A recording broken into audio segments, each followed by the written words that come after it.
To dive right in, I would like to let you know about the expectations, how you can be involved. I would like to thank you again for your interest and desire to meet up with people in your area. Some folks that are on the call have relatively strong established groups that we are plugging into. Others just raised their hand and said, hey, I want to be a part of this. Let me know. I'd like to meet up with people in my area. And I want to remind you that this is a volunteer effort. And because of that, it is the grassiest of the grassroots. This has been an explosion in our movement. And I want to thank all of you who have hopped on board to help me paddle and row this boat as we're moving forward. I get thousands of emails from people all around the country asking for help and offering help. So that's where we're going to make the connection here. So what I'm going to do is read from the email that I sent you all just to have a foundation of where we are going this morning, and then we will talk about specific strategy. So this first part is just an overview in terms of my expectations for the area leads. We'll stop for a moment and have a few questions, and then we'll talk more specifically about strategy. So the Healthy American started and continues to develop as a volunteer grassroots organization.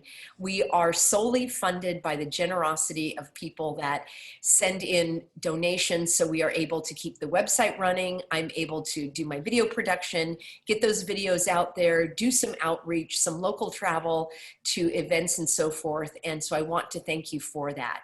So just a reminder that this is a volunteer position. You are not an employee of the Healthy American. You are a volunteer collaborator, grassroots organizer, and just want to make that clear. Hopefully down the road as we grow, the organization may take on a different form. And I also wanted to let you know actually about the organization in case there's any confusion there. I have been a business owner for several years, and I have an LLC under my own umbrella, and my other businesses fall under that. When I started the Healthy American, I created a DBA, so the Healthy American, and it is organized under the structure of my LLC, which is a tax-paying limited liability corporation. There are a couple of reasons for that. And number one, it is the fastest way to get a business going. It is extremely time-consuming and costly to get a 501c3, which is what most people are referring to when they say they have a nonprofit, or they are working for a nonprofit, or they are creating a nonprofit. And a nonprofit 501c3 is a tax designation that is given to an organization from the IRS. It has no bearing on the integrity of the organization. It has no bearing on how the money is spent. It has no bearing on the effectiveness of the organization. It is basically a tax designation. And there are advantages in that the money that is raised is not taxable. The disadvantages are the amount of time that it takes to get that done, and the amount of time and effort for the paperwork and the compliance when you're sending in all of your updates and other things that they require. So at this time, the Healthy American is a fully tax-paying business, and I just want to make sure that everybody understands that. It also is a not-for-profit, meaning any money that comes in goes right into the organization, and it's not designed to make a profit and then be sold down the road to some investors. It is self-generating and self, how can I say that? All of the money goes right back into the Healthy American. Now, that brings to mind, because some people may be asking you, can we contribute or can we give you money? And, you know, I would just ask that you do not solicit any donations on behalf of the Healthy American. If somebody wants to come to the website and give us a few dollars to help with the printing cost and the technology and so forth, that is fantastic. Maybe down the road, we will have some specific fundraising activities. Right now, there's not really a need for it, but I do ask that you not collect any funds on our behalf or do a fundraiser on our behalf unless you run that by me first and we can figure that out. So just want to make that clear. And the other thing is that some people do ask about their financial support and if that is a tax deduction. That is something that they would need to clear with their tax advisor. I'm not giving any tax advice here whatsoever. The Healthy American is an educational organization. We provide educational services. So that may be something that you might want to talk over with your tax advisor if that is something where you are paying for the educational services. That's not what I can comment on right now. And the other thing I want to say is that I've done animal rescue for a long time, and many of the most reputable animal rescues are small individuals that are not part of a 501c3, and there is no overhead. It's very grassroots. All the money goes right back into the organization. And for many people, the reason that they donate is not because they want a tax write-off. They donate because they believe in the cause. So if you have any questions, you could drop that in the chat. And I know Kimber will be looking at those. And yes, thank you for all of that. It is written on the website. And when people make a donation or a contribution, as the case may be, it also is written there. And if that's not the case, please let me know and we will make sure that that is taken care of. So just want to make that clear right from the get-go. So we're looking, or I'm looking at the email that I sent out. If you decide at some point that this is just not your cup of tea and maybe you have other things going on and you're not able to continue as an area lead, that is absolutely fine. We are so grateful for your interest, your contributions, your willingness to pitch in. And it may be as we start to get these community groups going that another leader may arise and say, hey, I'd like to take this on. So no problem whatsoever. This meeting today is a meet and greet and exploration, and let's see what I'm getting myself into. I know some of you are already up and running and are ready to hit the ground running, so that's also fantastic. All right, so that's just the basic overview of the Healthy American structure and how you would fit into that. Now, in terms of, let's look at the nuts and bolts. And I've been thinking about this for some weeks because I've had many people asking to be plugged in with someone in their region. And I'd like to give you an overview as far as what my vision is for this structure. In my view, one of the most important things that we can do as Healthy Americans is to uplift others, to encourage others, and to let them know that they are not alone in this fight. I don't use the phrase, we're all in this together. If you've seen my video on the lockdown language, you know that's something that rubs me the wrong way. But we are united, and we are united as unique individuals, shoulder to shoulder, standing side by side and helping each other out. It has been very troubling and distressing to me because I've heard from thousands of people who have emailed me saying that they feel alone. And even within their own family, they may have conflict. On the job, going out, shopping. And so what I really hope that this local community action will help people feel that there's someone they can call for moral support, maybe even go shopping with, maybe have a picnic outside and literally connect in person, whereas I'm not able to do that with all of you. Even this Zoom, I mean, I wish it was an in-person gathering, and I do look forward to the day when we will do that. That's one of my top priorities, is to have an event where we can come in person.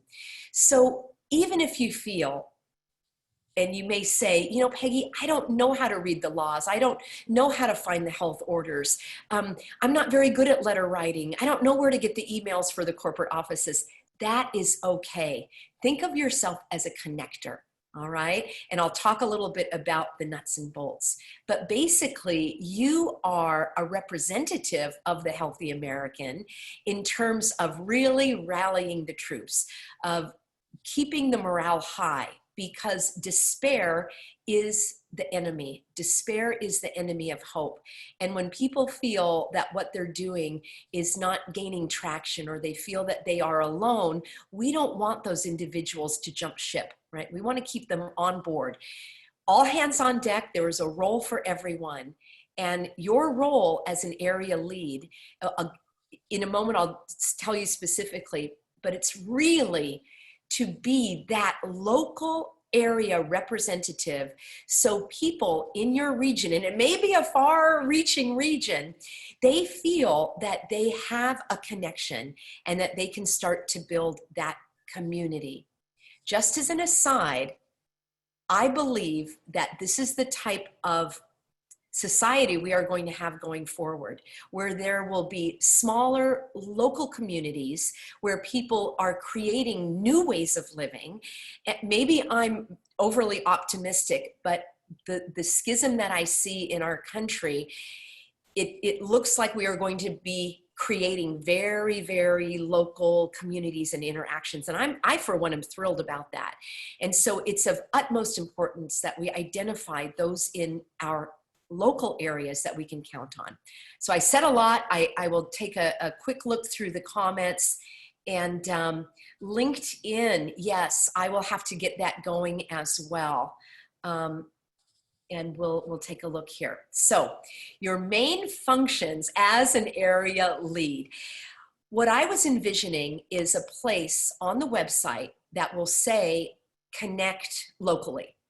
And on that, there will be an area state by state where people can click and they can contact you directly. Now, your name and email will not be right on the page. They will have to click through because, you know, for security reasons. And I'm open to other ideas as well as far as getting them plugged in. But I want something that is immediate, that they can just click. They will be able to email you. And at that point, you would have some mechanism to get back with them. You might want to send them your phone number. You might, you know, want to do a little bit of a meet and get to know them a little bit. And here's why.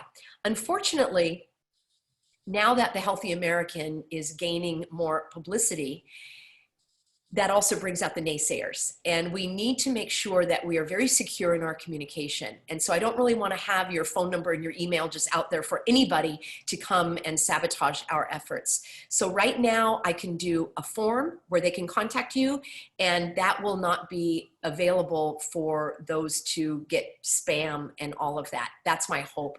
There still are some evildoers, and that's just part of the territory, as I'm sure some of you know.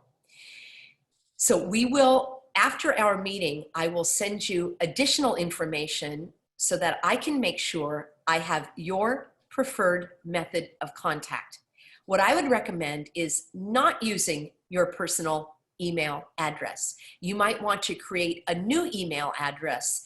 For example, your name, The Healthy American, and then whatever email server you want to use. So that would be something that would be great, is to just create a new email address that's specifically for the Healthy American.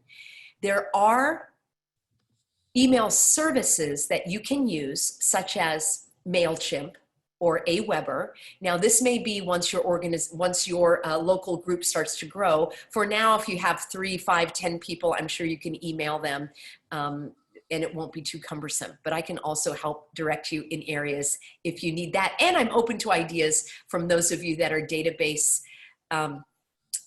divas and can help me with that.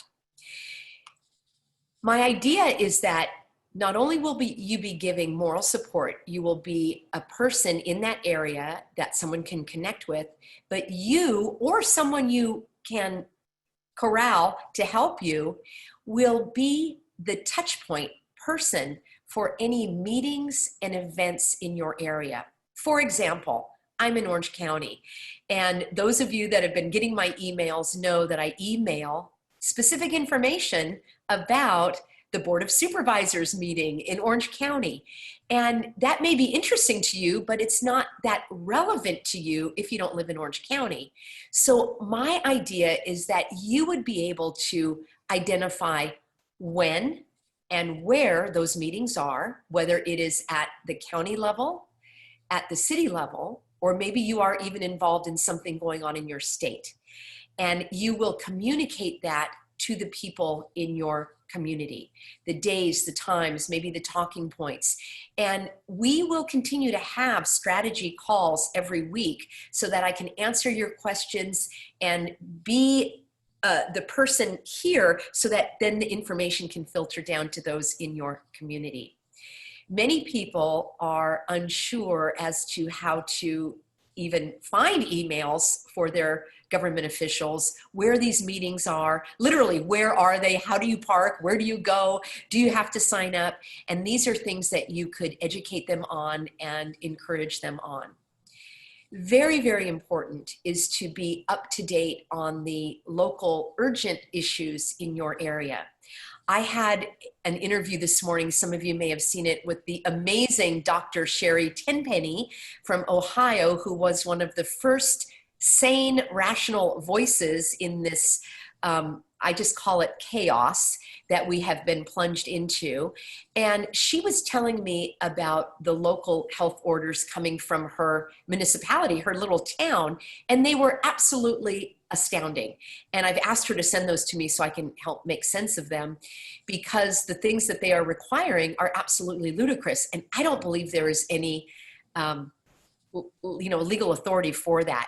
So this will be one of your requirements, is to really dig deeper, and I will help you with that. And others in your community can help as well. And I'm just going to restate it once more.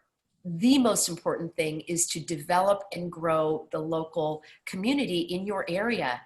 It sounds like a cliche, but there is strength in numbers. Someone will have the ability and the wherewithal to do things that maybe you can't, and you will feel more confident and less despairing when you are connected with those in your area.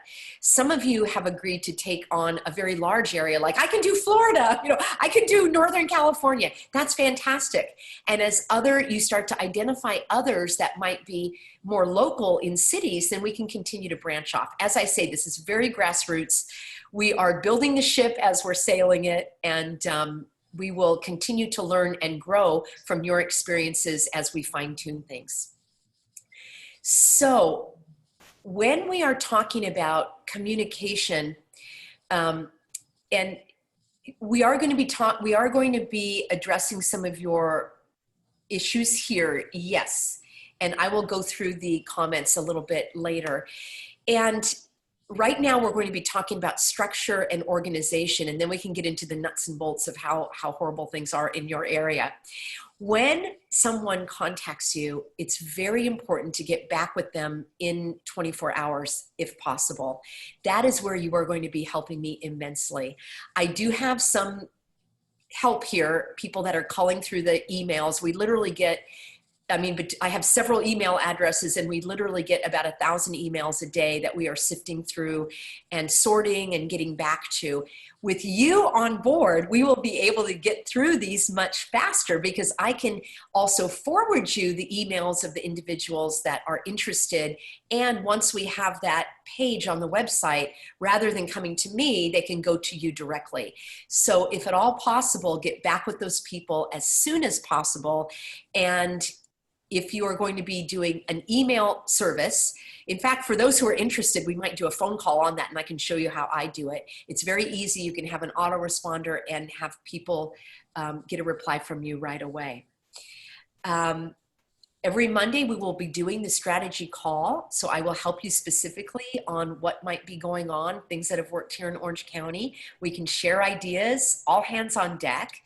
And so that's basically the responsibilities and the expectations in terms of what you would be doing. You raised your hand, so I know you are a go-getter. I admire your gumption. I really like that word, because gumption to me is a combination of being resourceful and creative, and you've got a can-do attitude, and that's exactly what it takes. There's no one right or wrong way to do what we're doing. It's about education and information and encouraging people, rallying together, and then actually taking action. So let's talk about the action just for a moment. I want to be really clear that when you're representing the Healthy American, and if you are going to be doing any handouts or flyers or something, and it doesn't come from me directly, please shoot me an email or take a photo and send me a text so that I can say that looks good. There have been so many very interested individuals that have taken a lot of my material, and which is why it's there, but they've put my name and all this stuff, and some of it they've changed, and it's not exactly my message. And you can see why that would be a concern to me. So if you would also help keep your eyes and ears open in case you see something like that. And here's the reason why. The Healthy American has a mission of education, information, and inspiration. And the idea is that we want to inspire people to take action. And I know I'm very passionate. You've seen my rants. I've had it up to here, I say sometimes.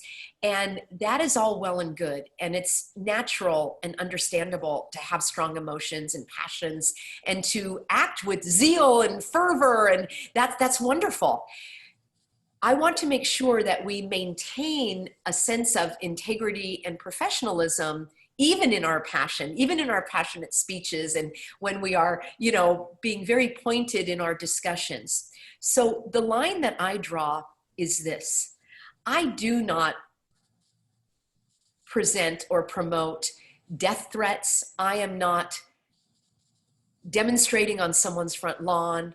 I am not getting in anyone's face while they're protesting, shouting them down and putting banners in their faces and so forth. That may be effective for some.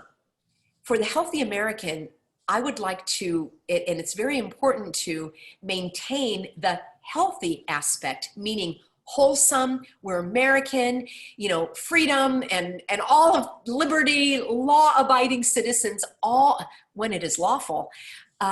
These are the things that the Healthy American stands for. I know that we still will be lumped in with the violent protesters. I know that we still may be accused of sending death threats. I know that people may confuse our work with someone else's. And the reason I know that is because it has happened to me already. And perhaps I stepped over the line in a certain area. I'm not sure. We know that the media will exaggerate, will lie, will intentionally deceive. So in my view, I need to be as squeaky clean as possible to minimize that possibility. So this means we don't put the name The Healthy American on any banner that's calling for people's resignation or, anything like that is actually going to backfire in my view. So there may come a day when the words are not enough and the education has reached its zenith. I understand that. We're not there now. I want to get as many people on board the Healthy American as possible.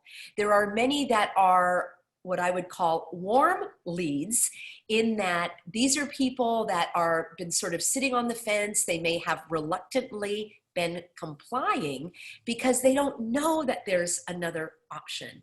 So they may have, been going to work, wearing the mask, sitting home, grumbling, going shopping with the mask on, not seeing their friends and family, not realizing that there's another way. These are the individuals I seek to reach, and I know you do too. We have limited amount of time and energy in any given day. In my experience, I may try to help an individual once, maybe twice, if I feel that my talking points weren't clear or perhaps I wasn't persuasive enough. But the fact of the matter is, we cannot control anyone's response. We cannot control their behavior, and we certainly cannot even control the outcome. The only thing that we can control is what we do. And that's part of our weekly meetings to get on strategy, to talk about what we might want to tackle in any given week. Maybe it will be a letter writing campaign to corporate headquarters. It may be another time that we are going to educate local business owners. Another time it might be, let's focus on the employees. Another time it might be, what can we do at these nursing homes? There are so many issues to cover, and I am well aware of that. Certain issues at this time are not the focus of the Healthy American. So speaking about the BLM protest, and I'm trying to think of something else that might fit in that category. There very well may be overlap in our mission, but right now we are really focusing on exposing the unlawful state of emergency and local emergency. And I'm getting ahead of myself talking strategy, but that's part of our mission of the Healthy American. We want to really be activists in that we activate others to get involved.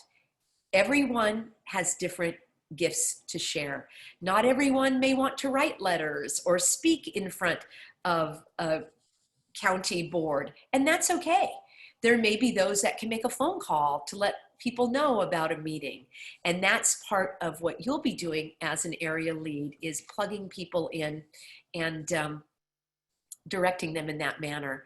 So we are not instigating the mass protest. We are not threatening violence. We are not, and I know, please help me if I step over the line, because I do often have some very strong language for these public servants who are not serving us very well, but we do want to act with professionalism, hold to the principles of truth, of law, of freedom, of liberty, and empathy for those that are lost and still ignorant that we are trying to assist.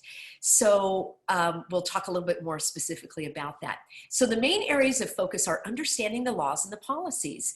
This is one of the most powerful things we can do because it's not that emotional.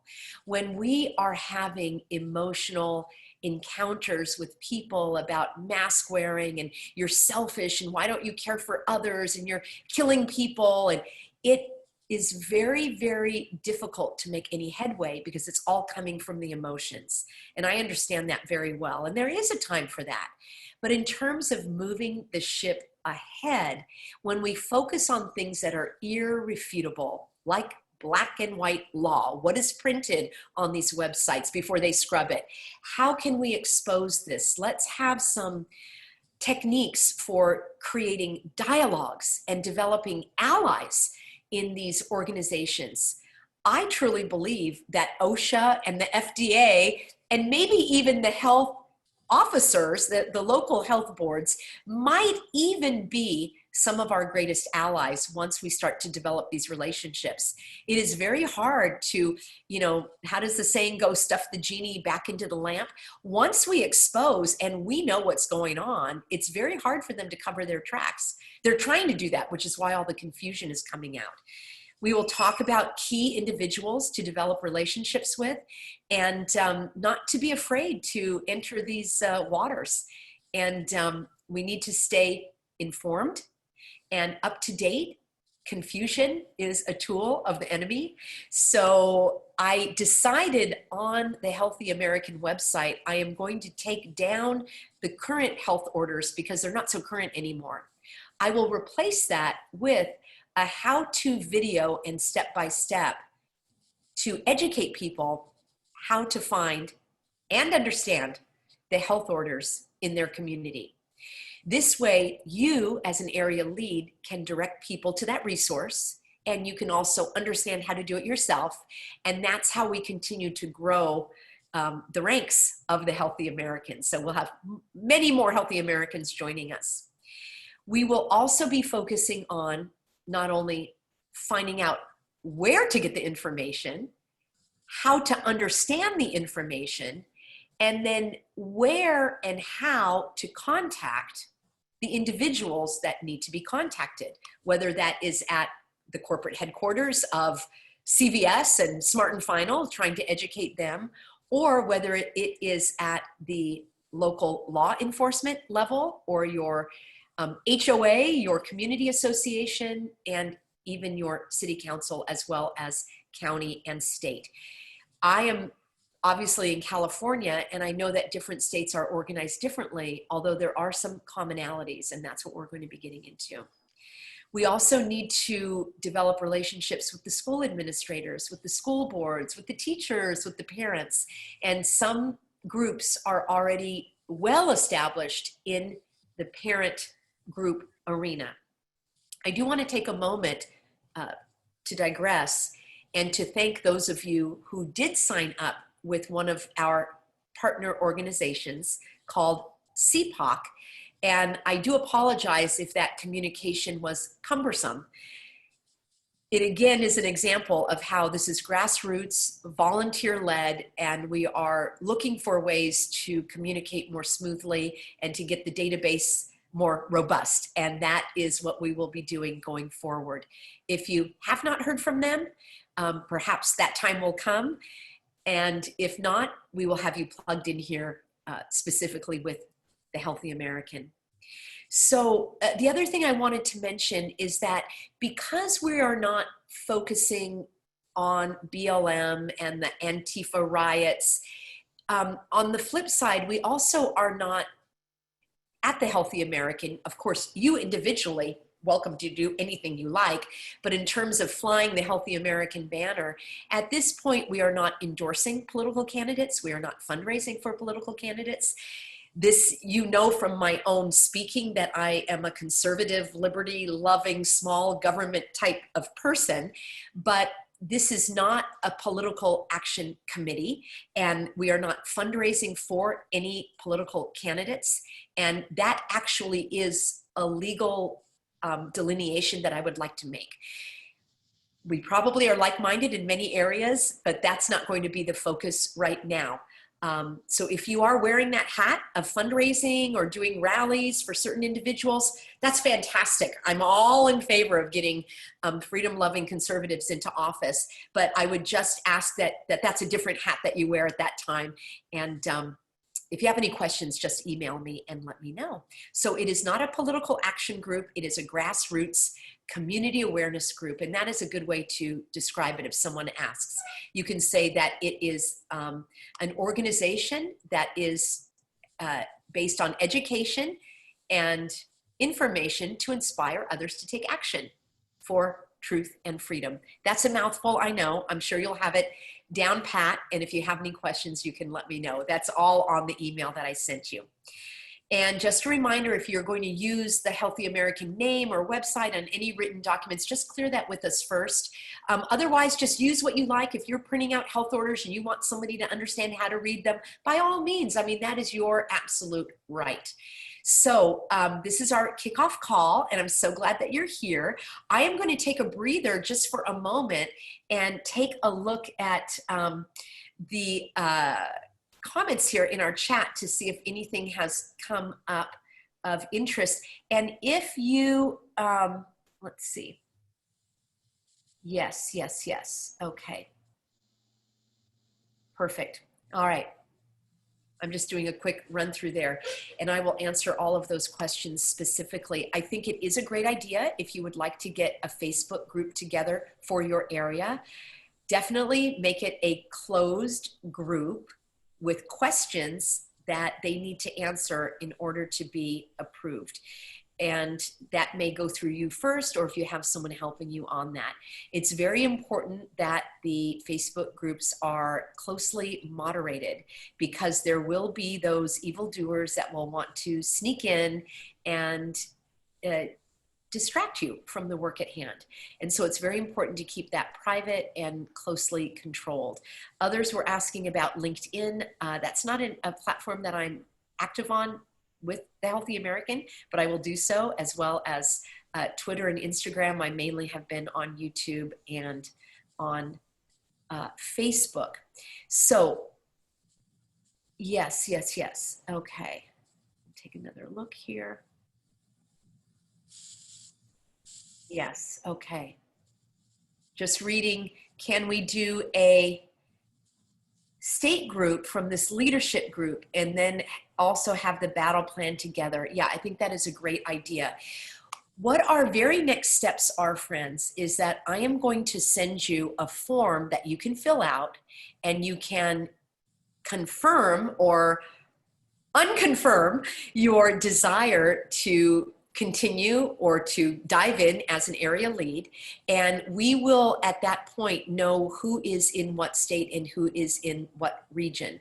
You can let me know a good way to contact you. And if you don't need to fill out the form right away until you have your own email address there. Now, what I'd like to do for the next 10 minutes is I'm going to, with Kimber's help, we are going to, or those who would like, how about this? You can unmute yourself by just clicking on that bottom left microphone if you have a specific question that you would like to ask. I'd like to have this a little bit more interactive right now, and Kimber and I will do our best to moderate the questions. So I see Amy, you have got a question for me, Amy? Yes, Peggy, love the content. Thank you so much. We're so excited in San Diego. Do you know of any lawsuits that have actually landed and effectively countrywide regarding masks?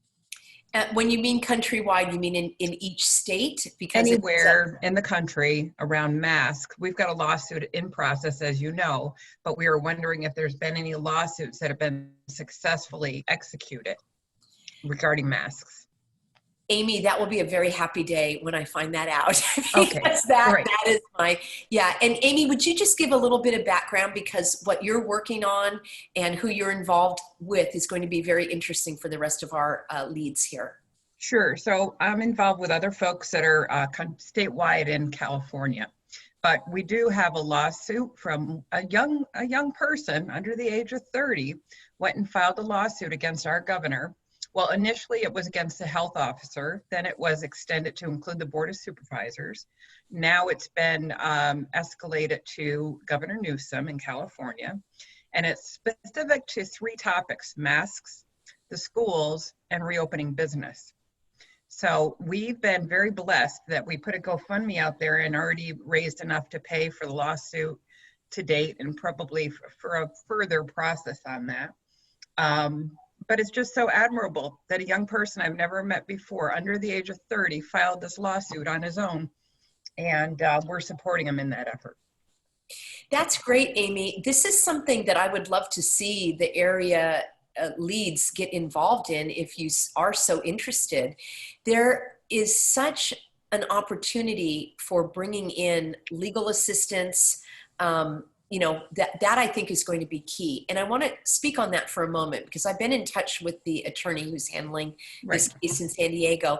And what's so important, friends, and what I hope you'll understand, is that whether the lawsuit wins or not is actually not even because we don't have any control over that. The fact that it has been filed, that there will be publicity on it, is great. But here's what's even better. There's something called, and if you've ever been in a lawsuit, you know this, and you may be an attorney, and if you are, please raise your hand. We'd love to have your assistance.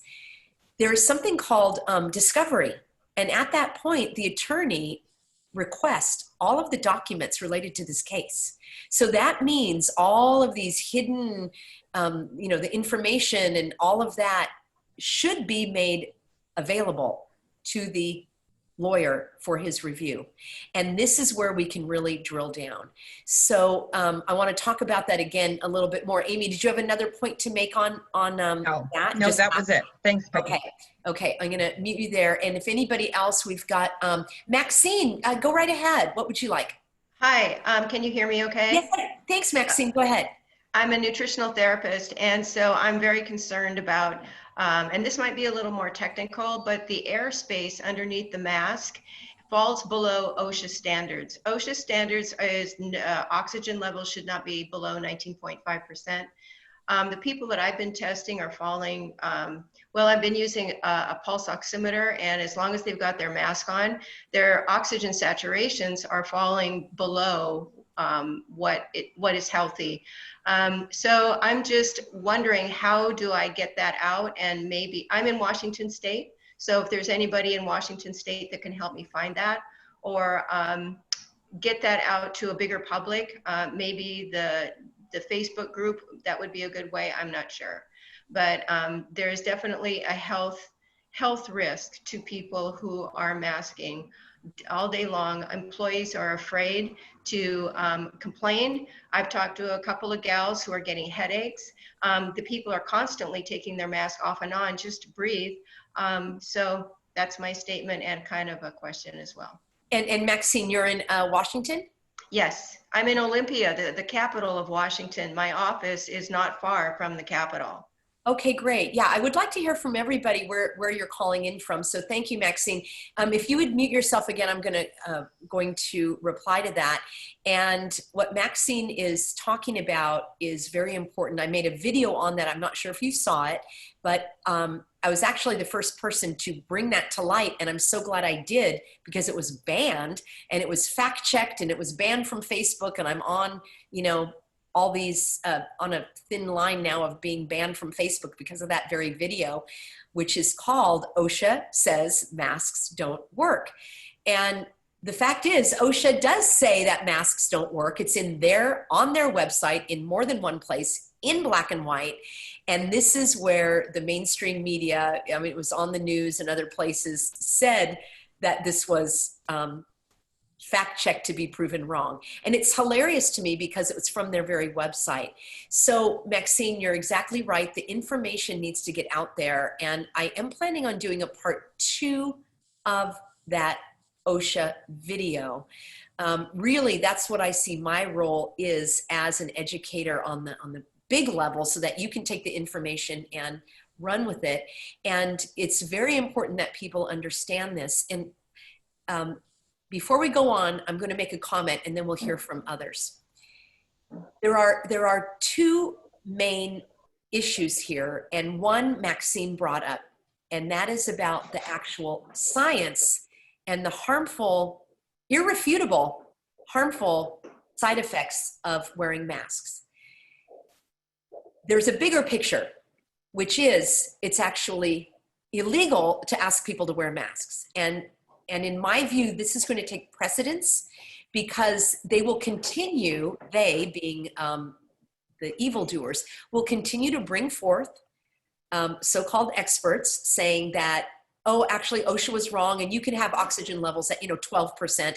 They will try to manipulate the science, as we have seen so often in our world before. So it's important to have that scientific, irrefutable information, but at the same time, in my view, it needs to be under the umbrella of, hey, all of this has no validity. There is no emergency. Therefore, anything you are asking us to do has no validity. And this is where we had success in Orange County, by exposing the fraudulent, focusing on these unlawful emergency orders. So we'll talk a little bit more about that in strategy. Mary Beth, would you let us know where you're calling in from?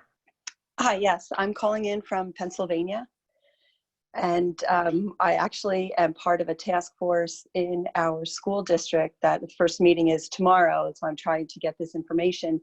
Right now, our governor has mandated masks for all activities outside, even. It's 95 degrees here, and he wants kids who are exercising outside to have masks on.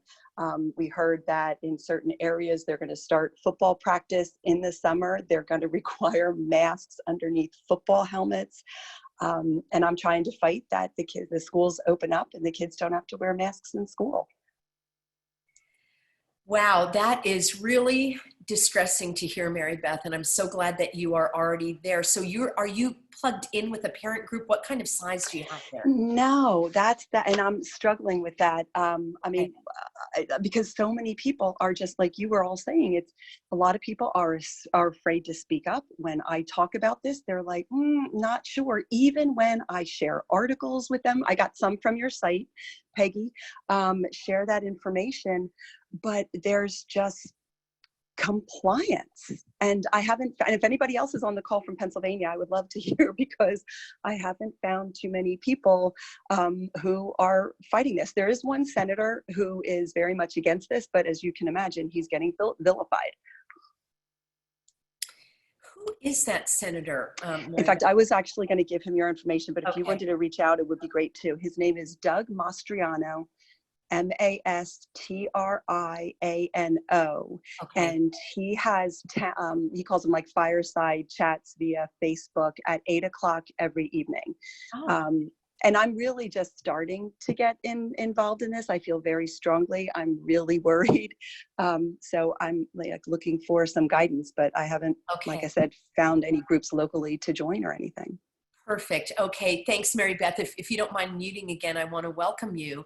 And it's a good time to be reminded of the fact you don't need any special skills to do this. You don't have to have been active in public life or any of this. This is your time now. And the fact that you're like, hey, I want to get involved, I don't know what's going on, that is your greatest strength. And I promise you, Mary Beth, as soon as I have your name or your contact info on our area lead page, you are going to have people contacting you right away. And that's the strength in numbers, getting together, figuring out who wants to do what, and that's going to be the beauty of us expanding in these ways. So Pam, would you like to hop on and say where you're calling from and what's going on in your area?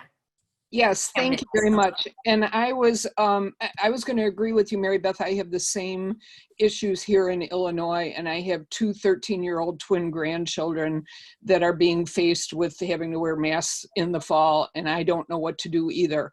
And my granddaughter was just taken down to Lurie Children's Hospital over the weekend for 2 days. She was in and she had some kind of weird infection. My daughter had a weird mycoplasma pneumonia from wearing a mask. These masks are dangerous, and they're causing, it was from the bacteria on the mask being inhaled in a wet situation. We didn't even know she had pneumonia. She had to go by ambulance and call 911. These masks are horrible, and I need to be armed with information so I can go after these people. I'm tired of it. So thank you. I'm outside of Chicago. And there is also an Angelo from Downers Grove, so I want to work with him. Chicago's a big place and Illinois is even bigger, so the more help we have, the better. So thank you. Fantastic, Pam. Again, I am so sorry to hear of this distressing news. It is absolutely astonishing that these things can continue to go on. The bright side of your horrible situation is that you have so much passion and determination because this is a family member of yours that is going through this. And you are going to be able to use that in your battling forward. And again, I've got a lot of people interested in banding together in Illinois, and we'll be talking specifically more about next steps, but glad to have you on board. And let's have Laura. Why don't you unmute yourself and hop on? Laura Hayes? Hi. Hey. Thanks so much for hosting this. Really appreciate it, Peggy. Couple things. I have a few things written down. Looking for lawyers. I'm just wondering if you in California might want to contact Mike Gatto in Northern LA. He's a former assemblyman who spoke about the how unconstitutional SB 277 was. And he also, I'm looking back at a 2015 op-ed he did in the LA Times, citing the Third Amendment as something that can be cited with, against the government surveillance into our homes. Anyway, I just think he is a constitutional lawyer. I think he is likely up in arms about all this. He might be someone to reach out to. Thank you for that. I wrote it down, Laura. And then I heard Kevin Kiley. I'm not in California anymore. I'm in Virginia now, but Okay. Kevin Kiley, who used to be my assemblyman, I heard rumor that he and another state congressman were bringing a lawsuit against Newsom for have you heard of that? Yeah, I can bring you up to date on that. Okay, so that was I just want to make sure you are aware of that. And lastly, I think I've emailed you. Any collaboration going to go on, maybe with Dr. Pam Popper and her Citizens in Charge, or SAYRG's new movement, Stand for Health Change, or whatever it's called. I just feel like the three of you are all on the same page. We're all on the same page. I'm in contact with them. I just would love to see us all working together, because I think the platforms are all similar. Thank you, Laura. Yes, that's fantastic. I appreciate that. Let me take it from the bottom first. There is so much collaboration going on, which is amazing. And I'm doing 3, 4, 5 interviews a day, phone calls till 2 o'clock in the morning, specifically on these issues. So yes, Pam is on the contact list, and I wasn't sure if the Stand for Health Change, that's a new one for me, but I will go back and look at that. Thank you for the attorney information. I would like to have a tab on the Healthy American website that would list attorneys who are interested in taking cases. I think this will grow as they see more and more people coming forth. And I have uncovered also a website, I need to get the link for it, that lists all of there's a multitude of lawsuits that are out there that have not been publicized. These are lawsuits against Target and Starbucks and other large corporations. And interestingly, some of them are lawsuits on both sides. Some people are suing Target because they thought that it was unsafe to work there during this crisis, and others were suing because they couldn't get into Target. So it's very interesting, the types of lawsuits that are going on, and I believe that we will see that grow. And I do think that is going to be one of our areas of success. Kevin Kiley is an assemblyman here in California, and together with another colleague, they brought a lawsuit against Newsom based on exactly what I'm talking about, that there is no emergency in California, and therefore these orders and suspension of regulatory laws and things are completely unlawful. We did have success in a superior court where the governor was, and I need to read that carefully, I'll probably do a video on that, where he was admonished for overstepping his authority. And one thing that I really want to do is make sure that everybody is very, very clear on the authority of a governor, what executive orders are and what they aren't. And when a governor suspends or creates an order, what actually can happen and can't happen. Friends, this is exactly where we need to take the fight. This is like pulling the carpet out. This is pulling that bottom card out of the house of cards, and then everything falls away. No masks at football practice, no wearing a mask at the grocery store, no standing on a circle and being 2 cart lengths away from another shopper. Yes, we've been attacking each one of those one by one, plucking the leaves off the tree, but the entire tree is evil and it needs to come out by the root. And I'll talk about that in a moment because I want to hear more from other friends. So that is what's going on here. Kevin Kiley is also on my to-do list. And I completely agree with you, Laura, that the strength in numbers and those that have been speaking out and gaining traction, the more that we can come together, the larger reach we're going to have, and people focusing on different areas. We have people covering health and the legal issues and the government issues and the school issues, the nursing home issues. All of these need to be brought forward. Right behind that, of course, is contact tracing and vaccines. I know I didn't mention that, and I haven't mentioned it for a reason, because again, once we stop the battle here, now we have ground to stand on for all of those things that are lined up to mow us over. And if we don't stop the line here, it's going to be much harder. So that's why my effort has been really focusing on the illegality of the emergency orders and everything that falls under that. So we've got Angelo, would you like to introduce yourself and tell us where you're calling from? Hi, Peggy. Thank you. Yes, Angelo here in Downers Grove, Illinois, just right outside of Chicago. I'll keep it quick. Thank you for everything you do, Peggy. You rock. Thank you so much. And also I had, Pam reach out to me here in Mundelein. So we're going to be connecting. She sent me her phone number. So we're going to team up over here. Yes. And so I'm just so excited that this is even, I got this opportunity to be on this meeting, because it's just insane with all this that's going on. And, you know, it's crazy that there's people that stand behind it, no matter the facts that you present them, whatever you tell them, they're standing behind the mask and stuff. So Peggy, I wanted to ask you two things. One, Yes. what do you say? Because it seems like people's trump card is to say, well, you may not have symptoms and you'll pass it to someone else. What do you say to that? Or someone older, I should say. If you don't have symptoms, but and so you might still have it and you'll pass it to someone older. Yes, that is a question that I think a lot of us have been asked, and it does circle back to the science. And I would actually ask them to present their evidence in favor of their argument. So often we are put on the defensive in these conversations. And oh, here goes my electricity. Yeah, and in about 3 weeks into this chaos that we've been plunged into, I realized that I was put on the defensive and I kept having to answer people. And I decided I'm going to turn it around and I'm going to ask them, what evidence do you have? And what does that even mean? Asymptomatic, how does that work?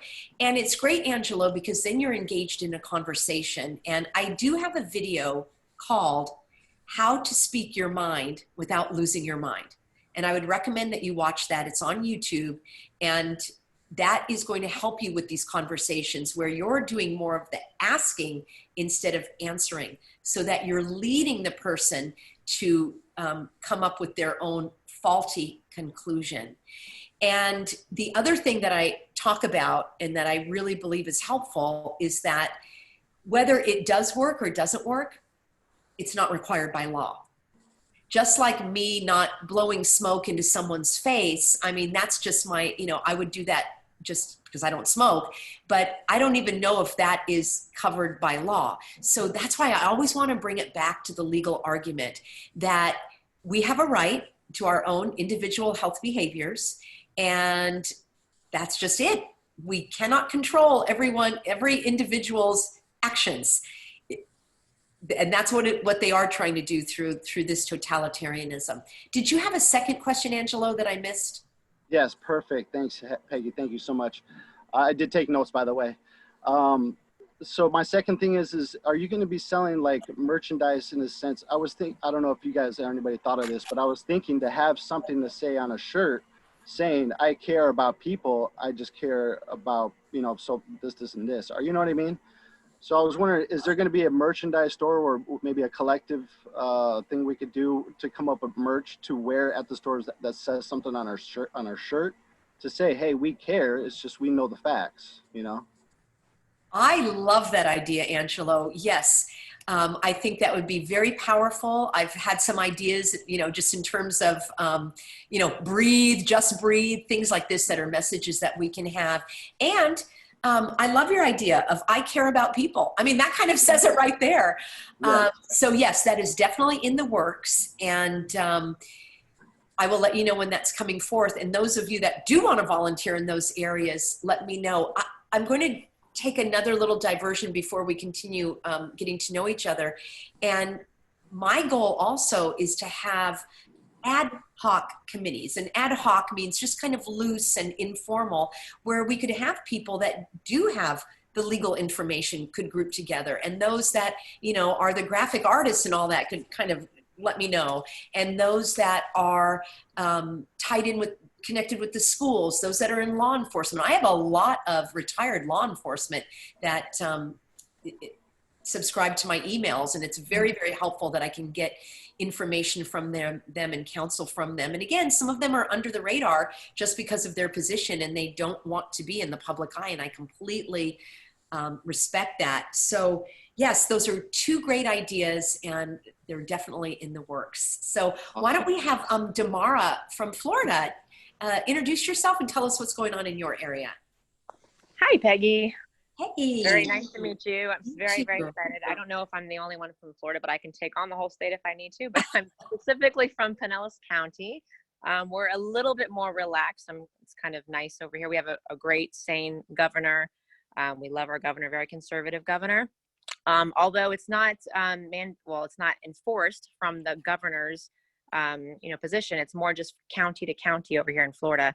So we're having a lot more counties. It's kind of it's almost like contagious. Like one county's done it, and then another county, and another county. Now we're having about 10 counties that, but they don't have them as recommendations or orders as other states are doing. They're having them as ordinances which is interesting, you know, legalese that they're using. So that was one thing I'm running into with even people that don't want to wear masks. They're like, yeah, but an ordinance, per the definition, if you look it up, it's a municipal, or however you say it, law, you know? So that's one thing that I run into with people. But yeah, I started a Facebook group here, maybe just a small little 25, you know, friends that want to educate, you know, I educate them. I share your videos even on there. I've been, you know, sharing a lot of information. I've been trying to study on my state laws and constitution a little bit here. But I'm still running into a little bit with the whole word of the ordinance, you know, and trying to need a little help on that, but we'll figure that out. Yeah.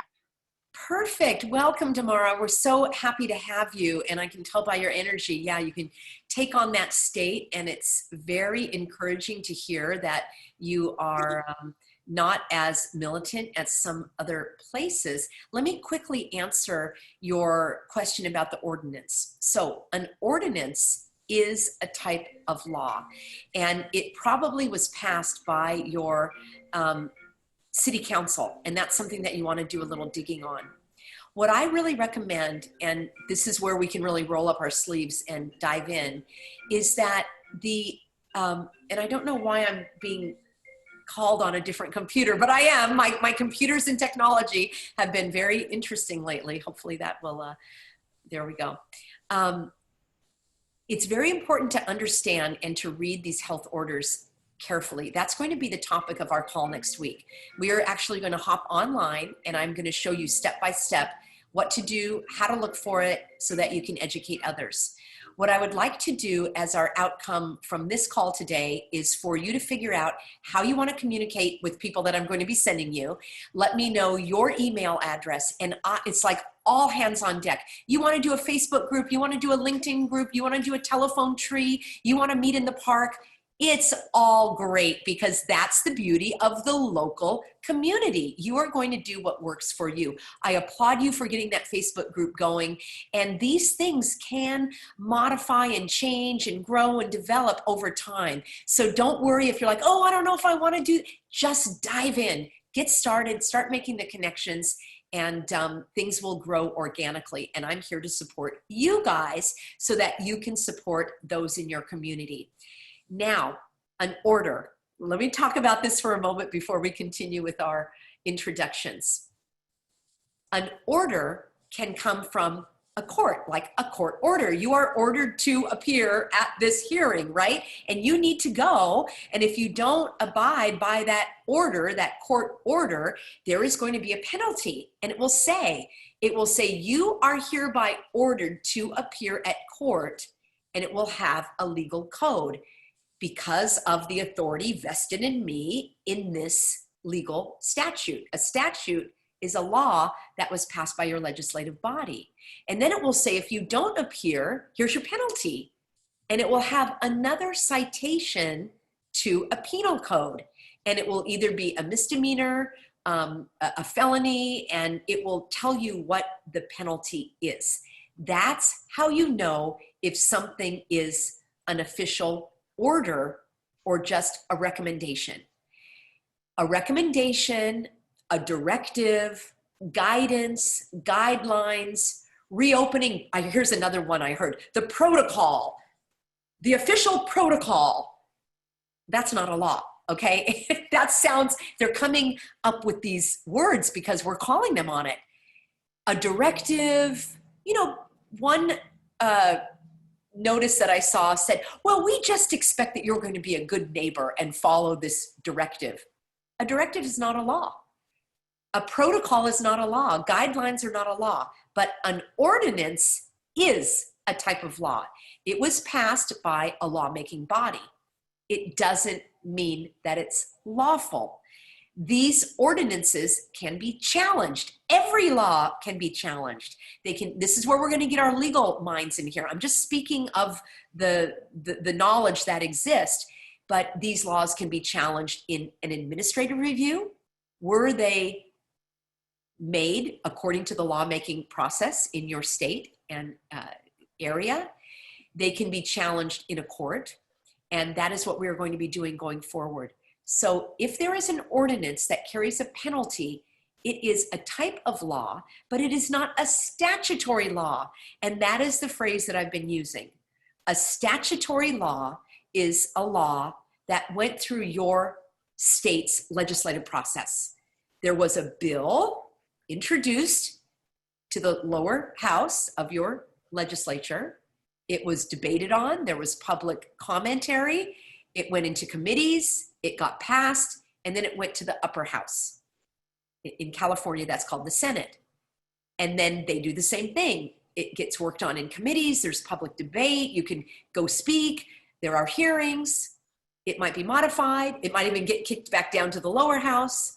And once all the parties agree on what they want to become law, it is passed to your governor. And the governor either signs the bill into law or he vetoes it.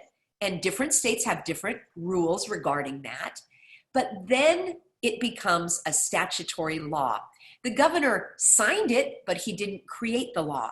The governor may have had some of his cronies introduce the bill into Congress. He may have those of his political persuasion in the legislative body, but no governor, no individual can make a law. And I want to have that be our battle cry. And the reason why is because the media and the government and our public individuals are reinforcing this wrong notion that one individual can tell you what to do. The only thing that tells you what to do is a law. Laws compel your behavior. You don't run a red light because a policeman told you not to. You don't run a red light because there is a law on the books that says if you run a red light, you're going to get a ticket. And of course, you don't run a red light because you know it's unsafe and there are other things, but it's the law that compels behavior. It is very, very troubling to me that this whole fiasco is establishing the idea that a governor can mandate you to do something. I really urge you in the most strongest ways.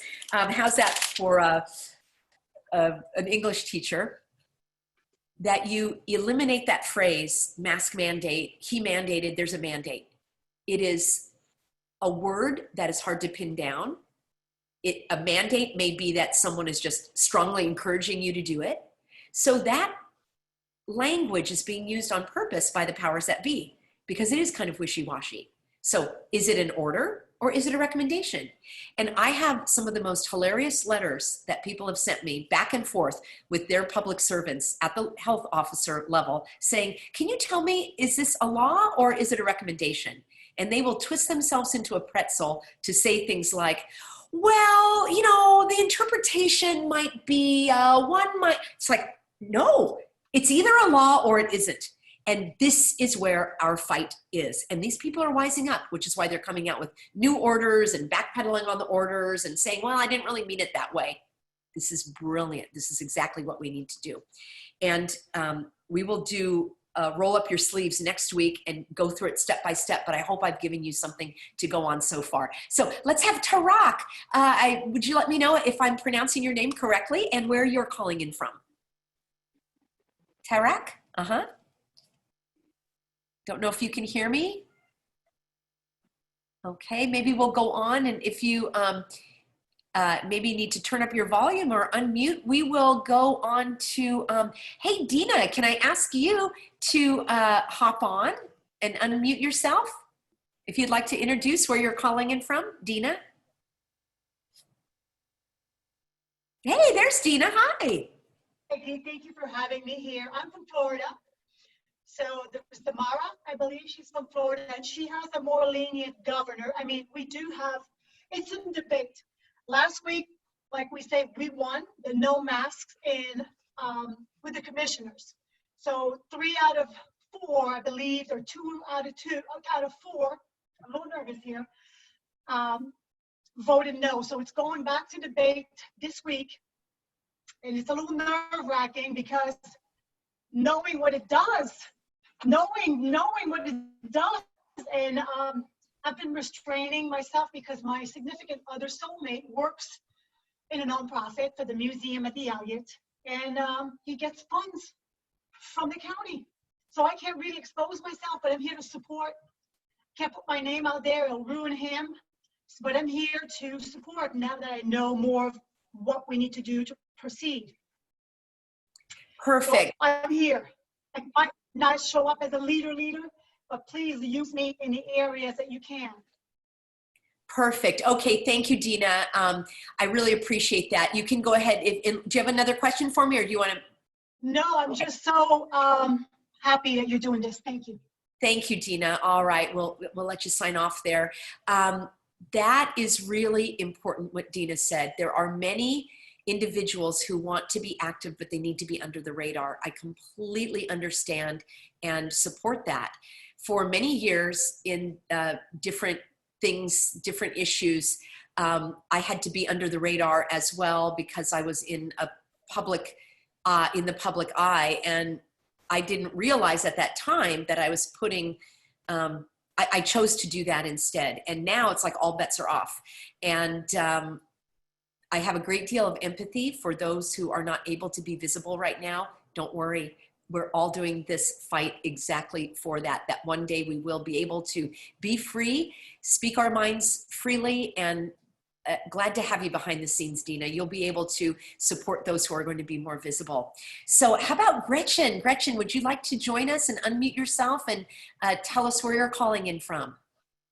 Yes, hi, I'm Gretchen from Boulder, Colorado. And Peggy, I want to thank you so much for all you do. I mean, it's amazing, and I've learned so much already during these confusing times. And I want to thank Laura Hayes for connecting me to you.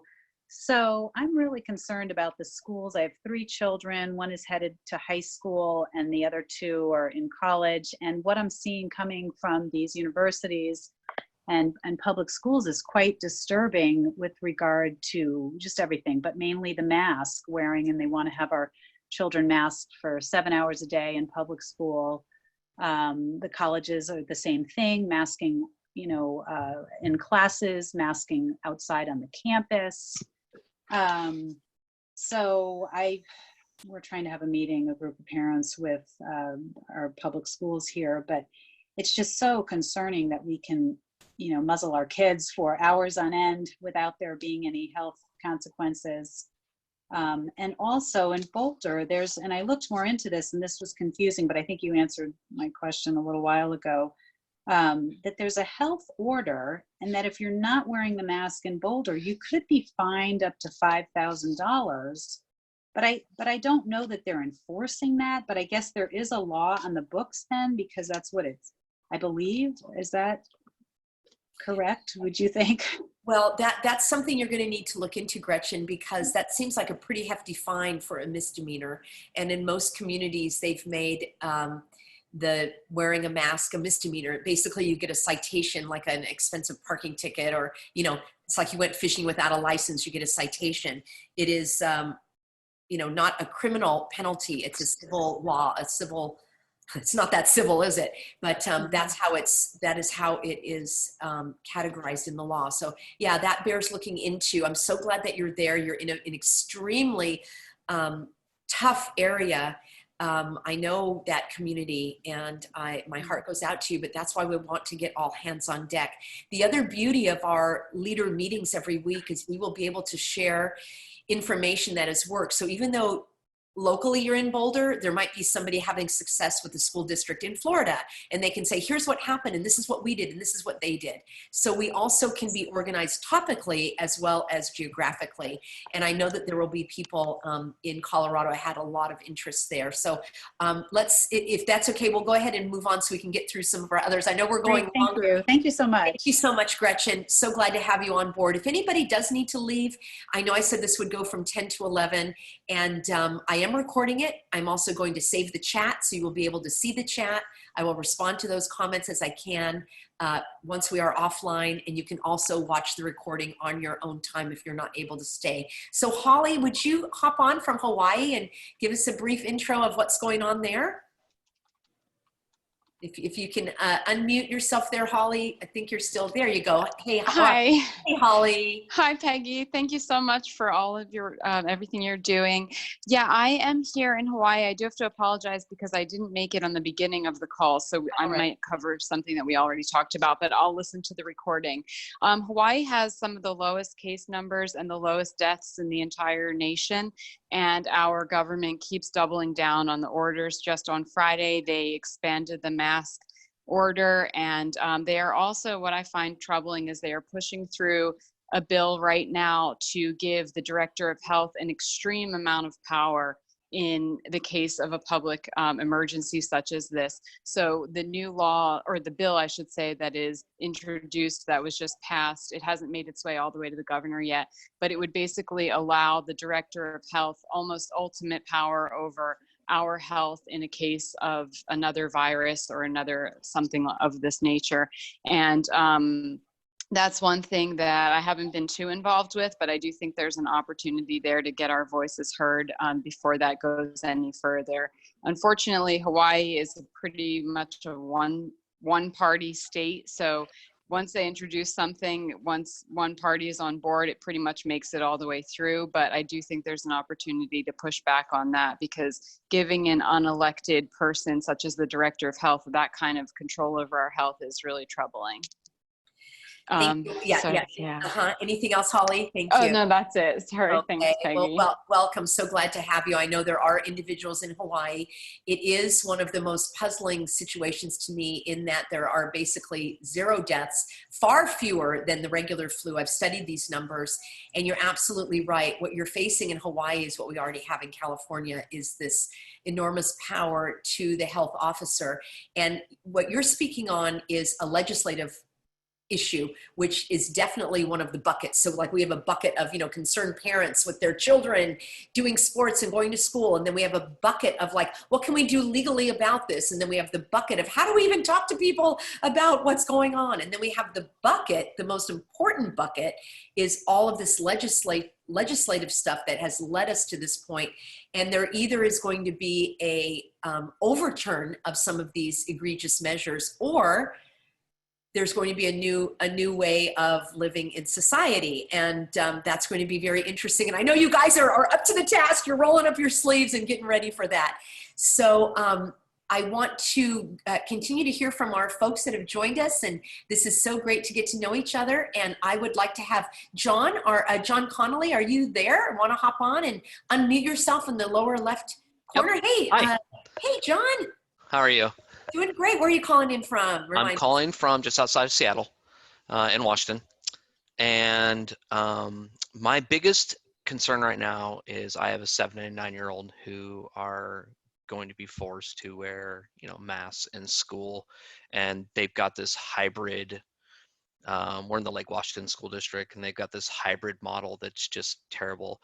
But we're running up against a very powerful voice. And that voice is fear, and fear is much more powerful and contagious than facts. And so we have had a few of these thought exchanges that the school district has pointed out, where people could anonymously make suggestions and give their feedback on the new rules. And 99.9% of them are, I want my kid to wear a mask. I socially distance, like that's the message we're pushing against. So the 1% have no voice here in the state of Washington. I personally don't even own a mask. I went into Trader Joe's yesterday and Fred Meyer the day before that. Nobody says anything to an adult, right? Nobody, for me, I could do whatever I want. I arbitrarily go wherever I want and do whatever I want around here, and nobody enforces it. But my kids are a different situation, and they're going to be in a school where they're going to be forced to abide by these rules. And to try to keep them out of the school, the state of Washington doesn't allow homeschooling unless you're certified, and then of course they're gonna make that harder. So I've just sent my ex a thing I found on Amazon. I saw a YouTube video of a guy in, I believe, somewhere in the Midwest, where he was forced to wear a mask into Walmart, and he bought a complete metal mesh mask, and it basically just allows free air to flow through, but it's technically a mask. And he was pointing out the fact that it's not about health, it's about compliance, right? They don't care what the mask looks like. They care that you're just complying with the rules.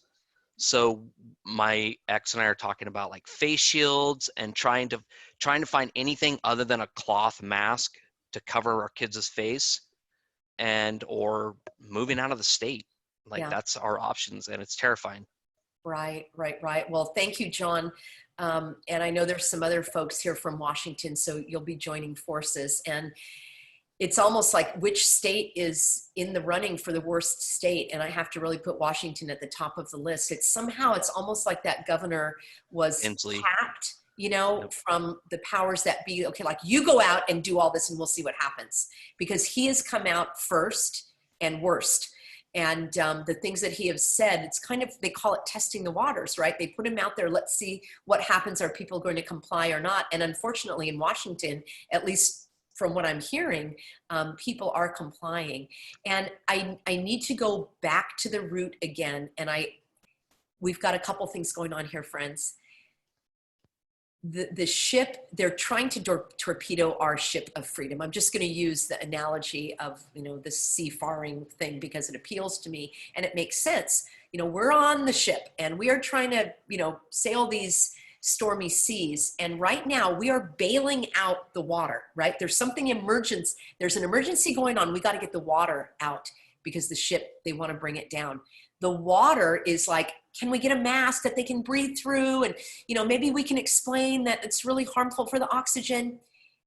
That's the first aid, and it does have to be done. And I applaud you for that because it needs to be done. But we need to repair the holes in the ship. And scooping out the water and getting the masks that are going to be less harmful is the first aid. We have to repair the holes in the ship, and that means we have got to bring down this fake emergency. There is no emergency. There's no emergency in Washington. There's no emergency in Illinois. There's no emergency in Hawaii. There is no emergency by their own declaration. By stating that we're in the reopening phase, you can't be in the emergency room and in ICU. It's not possible. You can't be in Hawaii and Washington. So this is where our immediate publicity and letter writing campaign and education needs to go is, hey, the jig is up. There is no emergency, and thereby all of these orders go, including the masks, the social distancing, the contact tracing, because all of that comes from these illegal and unlawful health orders. I don't know how it's going to play out, but I know that's where our battle is. And that's where we're going to get these lawyers on board. We're going to consistently email these public servants, the health officers, the governor, and this is where I want you school boards. The school boards, you're right. And we're like, the jig is up. Why are you implementing guidance when it's not even required? And you want to hear it from their mouth. These school board members are elected. They are responsible to you, and you remind them of that. And this is where we're going to roll up our sleeves and figure out what is the strategy we're going to take. But that is where the battle is. The jig is up. There's no emergency. You're not required to implement these guidances. And why are you doing that? And I want to hear from them. And you need to hear, it's not really about the science. They're going to argue that. We'll give them a breathing break. Well, they can have airflow. Well, they can have a face shield. No, they're not having anything because There's no law for them to do any of that. And you as an individual and as a father, and I empathize so deeply. I don't have kids in school, and I can't imagine how heart-wrenching that is. But yes, there are other remedies. And you need to determine what those remedies may be for you individually, moving or being certified as a homeschool or other things that can be done. So thank you for that. Or just sending my kids to school Yes. without a mask. What are they going to do? That's right. And that I would love to see parents stand up and do I'll that. absolutely do it. I love that, John. Thank All you right. for being out there in Absolutely. Washington. We'll have more coming on. And so, Joni or Johnny Benson, would you unmute? Love to hear where you're calling in from. Johnny or Joni? Don't know if you can hear me. Oh, sorry. Oh, Sorry. hey. This is my first Zoom call ever. Great so- to have you. You're doing fantastic. I know it's. Thank you. You're doing great. Wonderful to have. Thank you. Peggy, thank you so much for all that you're doing. People do not get where this is going, and you know exactly where it's going. And if we don't fight this, we lose it all. Okay, so I'm in Austin, Texas, and in Texas, they basically last week locked the whole state down in terms of masks. We have a conservative governor, but he's given in to the masses, and the mayors and the judges are basing their orders off of a government code or statute that gives them executive power during an emergency. And so they aren't giving us critical numbers that we need to see that the deaths are going down. They're pumping out how many cases that we have. And last week, a video emerged from a city council meeting in Collin County, Texas, where the commissioners or the city councilmen, whatever, were going over the federal directives of how the cases are counted, and whether you test positive or whether the doctor just suspects that you test positive, they bump up the numbers by a minimum of 15 for probable cases. And so to me, the jig was up with that. People, I'm showing that to every single person I know, and it's not changing people's minds. I am literally the only person around me that has not been wearing a mask for the last 2 to 3 months. So I don't know if what they're doing here is legal, but in all of their orders, there is at the very last page if wearing a mask poses a risk to your health, you're exempt from it. So I'm pulling that card everywhere I go. And so far I haven't been arrested or fined. Is it Johnny or Joni? Oh, it's Joni. Joni. Okay. Thank you Yes. for that. And a big welcome to you here all the way from Texas. And again, thank you. I can't say how troubling it is to me that, here in California, we always looked at Texas as our escape route. Like, okay, if things get bad, I'm going to Texas. And sadly, that appears not to be the case. But what you said can be very helpful to everyone. When you do your digging and when you get your groups together and you can have them do the digging and the educating, and, this is just going to be awesome, you guys. The fact that you are so dedicated, you're ready to go. I have so many people that are just chomping at the bit saying, well, who can I get in contact with? The power of numbers is going to be, it's exponential. It's not just like 3 individuals. It's like 3 times, it grows with the power and the knowledge and the expansion. And so what Joni said is very important. Look for those exemptions. There are exemptions, even for the schools, even for the kids in the schools. Now, I personally am worried about children going to school and seeing other children in masks. That to me is very harmful to the soul. They can't help but be conditioned to think that that's what children look like.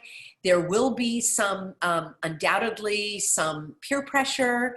And, kids might even think it's really cool to wear a mask, like they're the Avenger, and they have a superpower because they have a mask on. We have to be extremely vigilant against making the masks as a trend and a cool thing. So that's just kind of my personal opinion about that. And many, many concerns that we have here. But Joni makes has an important reminder. Look at the exemptions. We need to educate the businesses to allow these exemptions, and educating businesses is like another bucket. Let's continue, and I would love to hear from, we have got, moving on, we've got, let's see, is this Luke's? I'm sorry, I don't have your first name showing up, L. If you want to unmute, there we go. How are you doing? Where are you calling in from? Hi, Peggy. Lois Locks from Go. Yes, Lois. Hi, Lois. Hi. I have a different point of view here. My husband was recently taken to the emergency room last week, and to access medical care, we're required to wear masks. And while he's in the emergency room, he had that mask on for 2 hours. Finally, I mean, he was in there a total of 4 or 5 hours, but after 2 hours, I asked the nurse if she would take his blood oxygen. Well, fortunately, after 2 hours, it was normal. And she said, when I asked her that, she said, oh, she thinks that's just all psychological, wearing the face mask. So do we have anything we can do in order to receive a dentist care or doctor's care or emergency care? We're all required to wear masks. What can we do? Or they'll turn us down. Yes. Lois, tell me once more where you're calling in from. I'm sorry, I didn't catch that. Goshen, Indiana. In Indiana. Okay, fantastic. I got an email from someone who said that an older gentleman that went with his son, and he was having chest pains, and they took him to the emergency room. They wanted him to wear a mask, and he said, I refuse. I will die in my car before I put on a mask.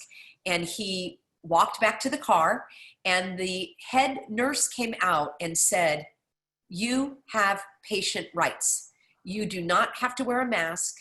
And if that happens again, you ask to read a copy of their patient rights. So that's my advice to anyone that has to go to a doctor's office, a dentist's office, the ER, any kind of procedure. And you say, would you, because they have to have them by law. Usually they're posted on a wall. And so you're going to ask to read the patient rights.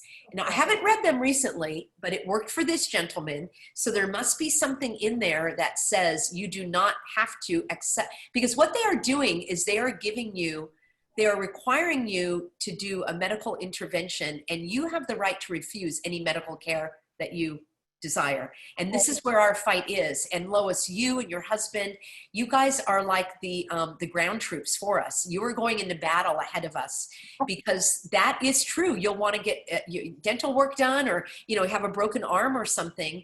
And this is where we have got to push back the tide right now, because sadly, many of these medical professionals are the most militant, in my view, and from those that have told me. So we need to reinstitute the notion of a patient's rights, that you cannot be harassed, you cannot be intimidated. And I would also ask them, are you harassing me? Is this harassment? And often they will back off on that. I wish I had a magic wand to make everybody's problems go away, and I don't. But that's why we're all coming together to get all hands on deck. And I want to continue on in the conversation. If somebody has a comment for Lois, you could put that in the chat, and maybe there will be some more helpful info there. So, yes? I said thank you. Thank you, Lois. Great to have you here. And let's see, we've got a couple of Mary Beths. So we're going to have another Mary Beth hop on and introduce yourself. If we haven't heard from you already, we have a couple Mary Beths. If you'd like to unmute yourself, if you've already spoken.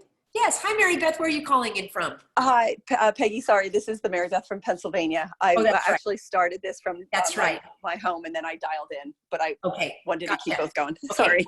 We're good, just to let you know. Okay, and then let's have Marissa. Marissa, would you unmute yourself and hop on? And hi, can you hear me? Yes, hey Marissa. Okay. Hi, Peggy. This is great. I'm so glad to meet all of you people through this meeting. I just wanted to touch on a few things that you mentioned in the conversation thus far. And I really think that having weekly kind of like housekeeping, like what we're on track for, and sharing materials is going to be so helpful. And I'm really looking forward to the next week program. Oh, I'm sorry, I should say I'm from New York, well, Brooklyn, but New York. And I'll just mention very quickly a few things that are going on here. We had a New York State rep file a recall Mayor de Blasio for New York City thing go on. Apparently they've implemented contact tracing in Rockland County, which is above New York City, and 9 people who went to a party refused to give the names of the other people that they were in contact with, and I believe they're being threatened with a $2,000 fine. So that's pretty huge, and I'm following that story. There is a state group here that's trying to get the legislature back in session, but I'm a little concerned because of the way they wrote things. It sounds like they kind of agree with the governor. They just think that they should be the ones calling the shots. So I'm keeping my eye on that. And so anyway, those are some things going on. I just wanted to say, in terms of housekeeping, one question I have is maybe we can figure out the best way to share materials. And I also wanted to introduce the idea of, could we include Canada? Are you getting anybody from Canada? I'm in a— Absolutely. Okay, that's it. Thank you. Marissa, thank you. And I wanted to let everybody know that Marissa is an individual that reached out to me in the very, very, very early days of the Healthy American. My idea, I only had an idea that I wanted to educate people. I wanted to make videos and let them know what was going on. And I wrongly assumed that, you know, everybody was looking into the laws and going to the health department. And I just thought everybody knew how to do that. And I realized, well, no, why would anybody know how to do that? We never had to do that before. Why would we even know there's a health department or what their functions were? Because in a way, that's how government should operate, that we don't have to worry about what they're doing, that, you know, the roads are in good repair, you know, the water's clean, the parks are open, the libraries are open, you know, city type things and county type things. Why would we need to be a watchdog over them? Well, it was a big wake up call for me that we do need to be a watchdog over them. And it is an interest of mine. I have a knack for doing the research and the looking, and I kind of can understand how that works. And I realize that can be my greatest gift, is to help educate others as to what to look for, what is, you know, what they're trying to pull over on us and what is valid. And Marissa emailed me and said, Peggy, this is great, but it's all about California. We all need your help. We need your help here in New York, and we need it around the country. And, you know, why not make it like for the whole country, all the states? And I'm like, oh my gosh, Marissa, that sounds great. How am I going to do it? So she has been a pioneer in really encouraging me to not just focus on California, and to make the knowledge and the information translate and transfer to other areas. And because of the avalanche of interested people, it just has taken a while to dig out from under all of the emails and inquiries and interviews and all of the things that are going on, and it is moving quickly. But I wanted to give Marissa just a public acknowledgement for her idea of arranging the website where we could have the information, and all of that is in the works. And as I say, we're building the ship as we're sailing it, and I appreciate all of the input and ideas. And, you know, some will work better than others, and some will be on the back burner, and others will be on the front burner. But know that you are a valued, all of you, valued members of the Healthy American family. So thank you for that, Marissa. And I'd love to hear from Randy. Randy, if you'd like to unmute and hop on and let us know where you are calling from, if you're still with us there. And the mute button is the lower left corner where that microphone is. I'm trying to unmute myself. I don't know if I can do that. You know, Randy, we can come back to you in a moment if that's a little, if that's better for you. Did we hear from Rick R? Hey, Rick. Where are you calling from? I think we have a few more here ready to be introduced. And let's see. And how about Tarak? I'm Tara. Tara, oh, sorry, it's coming up as Tarak. You're probably like, who's Tarak? Tara. Tara C, where are you calling from, Tara? Well, I'm from Pasco, Washington. Hey, Tara. I'm a teacher and a parent and just a person that wants freedom for people. So it's really breaking my heart because we had a school district informational section for teachers, and they put this poster up of two like mechanical looking people, and they had them without masks, and they acted like 100% you'll get coronavirus.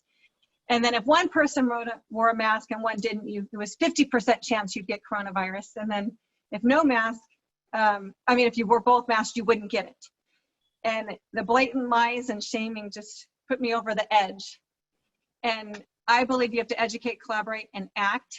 And I was a part of a lot of sites. I was getting information, and on the sites, people were showing your videos. And I guess the thing that was getting on my nerves was that so many people liked to talk and vent, which at first you kind of need a safe place to do this, but it was like at some point you have to act. And so then that's when I decided to do a rally in Olympia. And I'm just praying that I get blessed every day so that it will be a success, because I've never done anything this big. So I'm encouraging people to jump and to act, because everyone is here to do something. Even if it's just one small thing, that small thing will influence others. So that's my passion. So thank you. Thank you, Tara. Oh my gosh, I love that. Educate, collaborate, and act. And that last one is extremely important. It is good to vent. It's good to be with like-minded people, to get these things off your chest, because we don't want it to backfire on us getting into, you know, the fisticuffs with others. But once we've cleared the air, it's like, what can we do with this now? I mean, I used to be the master at complaining until I realized it actually didn't do anything. It just made me feel bad. And so to take that information, and that's what we're going to be doing here. And I'm really excited, because as the weeks go by and we learn from others and we gather more information and more hands on deck, more people in the groups, maybe even more area leads as we find that people in, you know, maybe you're overseeing a big part of the state, and then later you're like, oh, somebody's going to work in their own city. And you don't need any special skills. I love how you put it. You're just a person who wants to take back our freedom, stand for it, and not be silent. And I need to reinforce that, everybody. Just the fact that you're taking action, that you're here today, is going to serve you down the line, because despair is what happens when we feel there is no hope. And there is hope. We don't know how things are going to turn out. You know, some may have a perspective of, you know, one scenario coming, and someone has another. We don't know exactly how things are going to shake out, and that's okay. We're going to adjust. We're going to handle whatever comes up. If they go this way, we go that way, and then they do this, and we are on it. So glad that you're here. And it is a little scary. We have a lot of teachers that are for masks, and they are creating shirts that have little slogans to normalize mask wear. They're creating videos with students with masks to, you know, wear a mask, get back to class. And the normalizing and brainwashing is just making me go crazy. So we have to act and do something. Yes, thank you for that. And that word normalizing actually comes from a type of brainwashing technique in the Soviet Union. You may be aware of that, and I've seen videos on it, that there is the disruption of society. There is a long period of conditioning people to be compliant to behavior.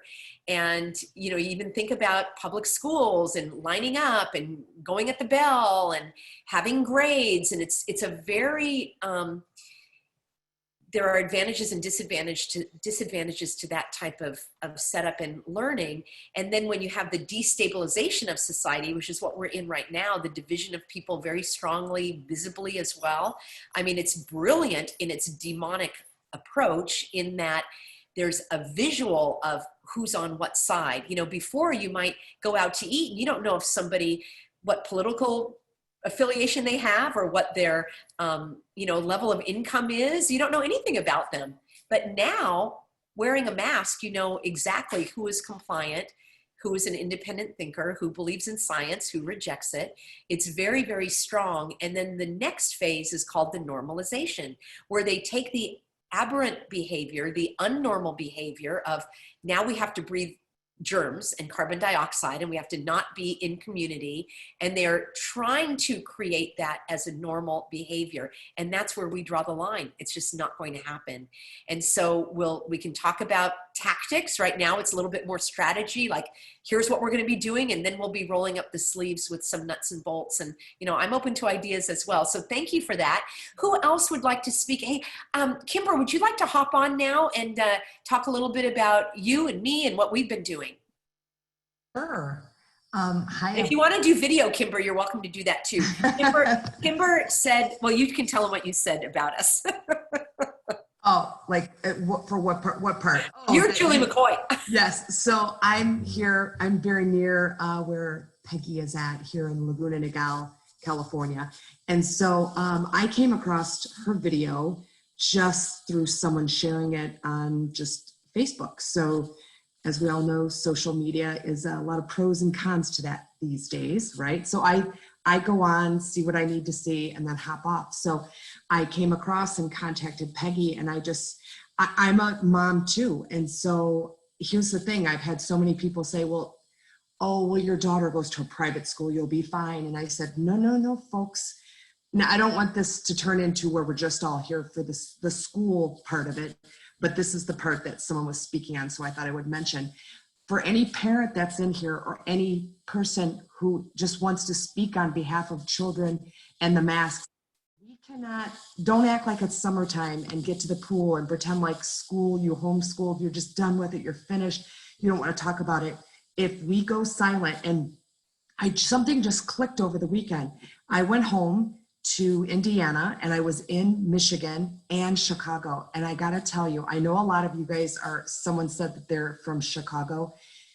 Chicago just opened up stores, literally like PF Chains, California Pizza Kitchen, Old Navy. They just opened a couple days ago in Barrington, Illinois.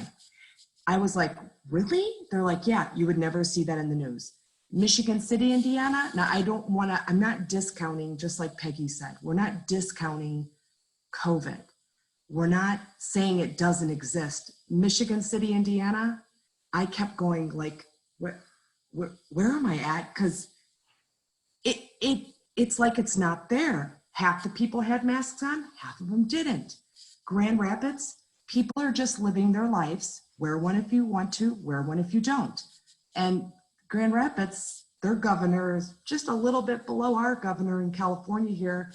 So I contacted Peggy and I said, hey, Peggy, look, where can I help? You're Captain Stubing, let me be your Julie McCoy, ha, ha, ha.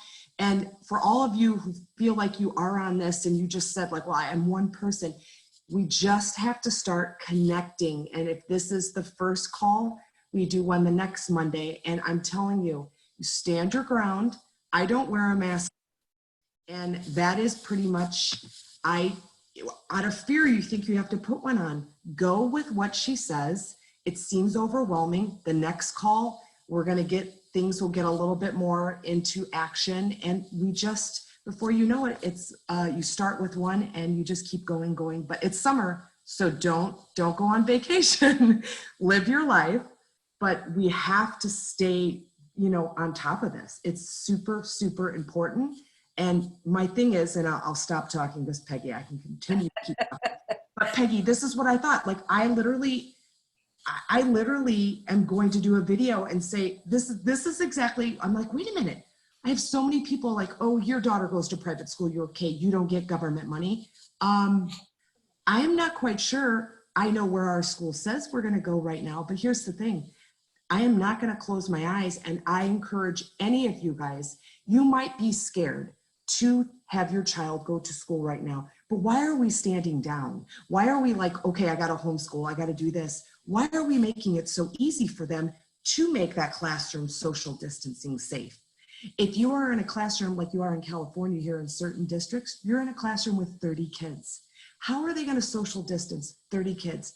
Well, they expect 15 of you guys to all homeschool. So don't. It's easier to take your child out if it's not where you think your child needs to be. Don't give in so easy. We need to continue to say, just like John said, no, my child will not wear a mask, but my child will be at school and we are so excited. Don't give in, because if it is super scary and your child comes home and your child is all upset, or a grandson or a grandchild, easier to pull them out. But to put them back in when all this does not go the way they wanted it to, that's scary for a child. So please, I'm saying, do not give in and put your hands up and say, I'm homeschooling. That's what they want you to do. Thank you, Kimber. Oh my gosh. Can you believe, you guys, me and Kimber here in Orange County? And so this is the value. And she actually gave me the idea of, we need to do regular meetings. And that, again, is not something that I had in mind earlier. I was just gonna make my videos and put them up on YouTube, but everybody wanted more direction. And so it's awesome that you guys are here as well. It is tough. We are in a battle. I'm not sure of your faith or spiritual beliefs, which, you know, that's not required, but I know that this is, and I think many of you may agree, I mean, this is good and evil. This is a spiritual battle for the soul, and it is accelerating, and it's accelerating because we are rising up. If people were still asleep, it still would be going really slow under the radar, but it's accelerating because we are growing in numbers, and that's exciting, and we want to have that optimism going forward. So thank you, Kimber. I'm going to see if anybody else, I'm going to put you back on mute there, and we'll see if anybody else has wants to hop on. Now, I do have a couple of phone numbers that don't have names associated. If anybody would just like to unmute, and I'll see you, and you can introduce yourself. I think we've gone through most of our friends. Let's see. Peggy? Yes, yes, Tatya, hi. Hi, it's actually pronounced Tasha. Tasha, wonderful. Yep. So nice to have you. Thanks. So I'm in New Mexico. I'm in Albuquerque, and we are having a lot of the same issues that people are bringing up. We want to fight with the schools. I've been emailing and calling local police and sheriffs to find out who's enforcing what. And for the most part, local police and sheriffs are not, but we're finding that state police are. And I think I sent you, because I asked them, show me the law. What are you enforcing this on? And they sent back to me ordinances that they're using in order to enforce the orders that the governor is putting out. And so that's really frustrating because they are actually going in and fining businesses big bucks. I mean, it's like $5,000, and I think it's a misdemeanor. They can spend time in jail, and that's rough on the businesses that are trying to stand up. Thank you, Tasha. I'm so glad that you're calling in from New Mexico. That's been one of the hotspot states, which is really interesting to me. The most number of concerns I've had are from Washington, Oregon, Nevada, Arizona, New Mexico, Texas, Florida, North Carolina. I don't see anybody on today, but I know we have people interested in North Carolina. And then, of course, we've got New York, Pennsylvania, Connecticut. Now, what's interesting to me is when we look at the pattern, so we've got the two coasts and the South. And for some reason, these are the states that are being targeted. And when I say being targeted by whoever really is pulling the strings, that's a topic for another day. I am very up to date on those deeper aspects of what's going on in terms of the powers that be, the one world government.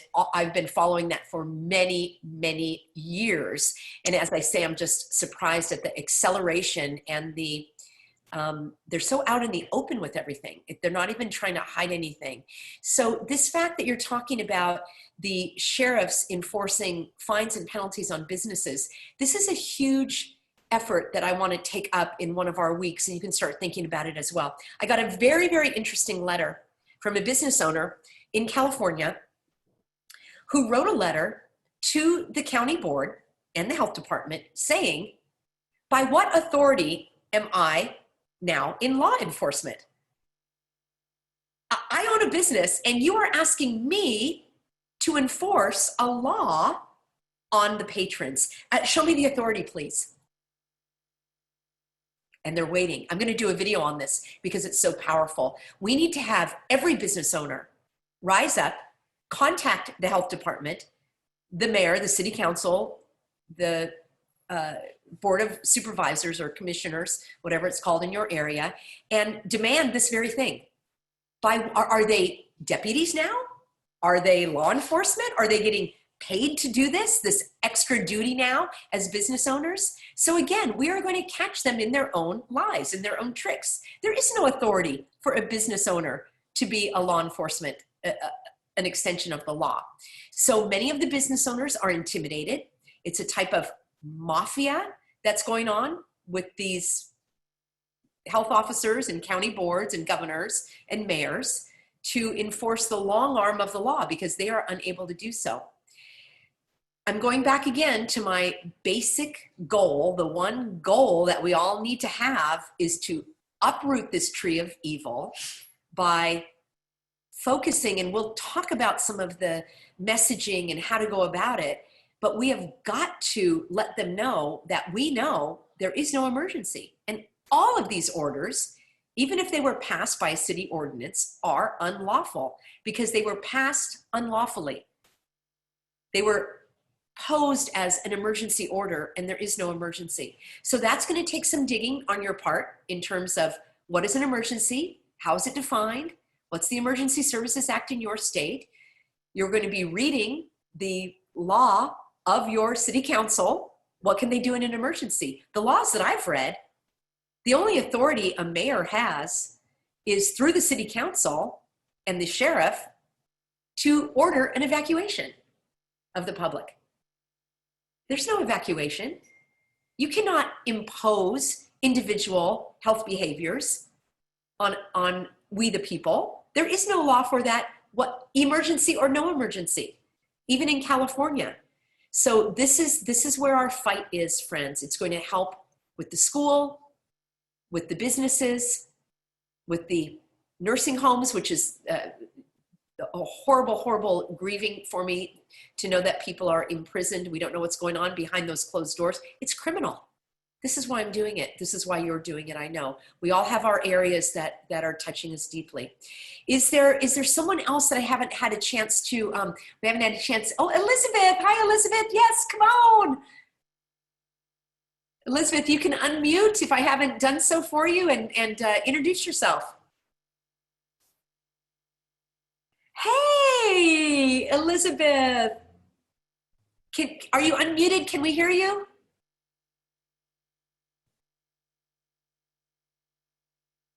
Let's see, maybe up with the volume. Am I the only one? She doesn't appear to be unmuted. Yeah, maybe if you're on your phone, you have to unmute, Elizabeth. I'm not able to do that right now.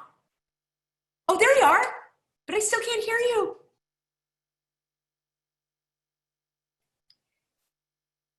Well, I'm going to talk for Elizabeth for a second, okay? I'll do the talking for you, Elizabeth.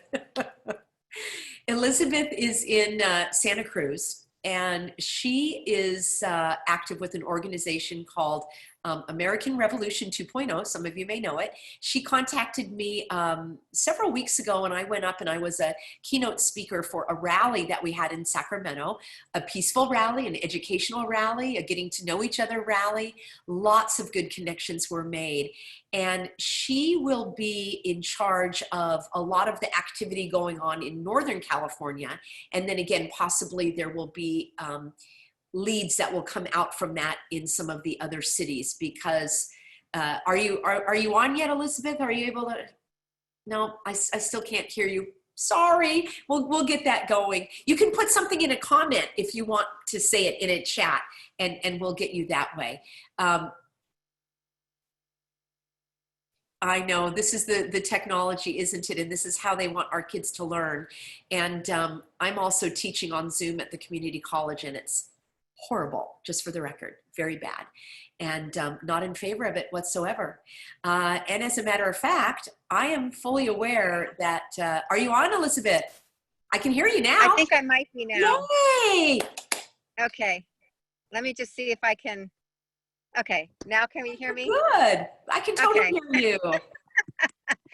Okay, now I can turn my volume up. Okay, so yeah,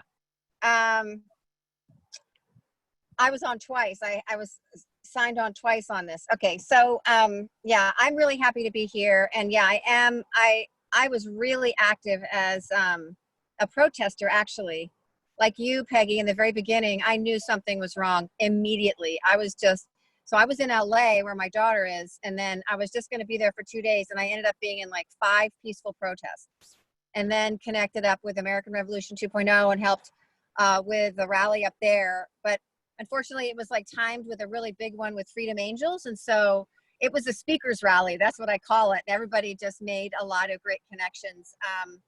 And then here in Santa Cruz, it's really tough, and we just had our shelter in lifted today. but we still have the social distancing and masks, and we're in the same position as you were describing with businesses enforcing patrons. And so it's horrible. They're going to be fined. They're intimidated with fines and imprisonment if they allow anyone in without a mask. And so they treat you horribly. So the moment you try to come in, it's this huge deal. They don't want to honor exemptions.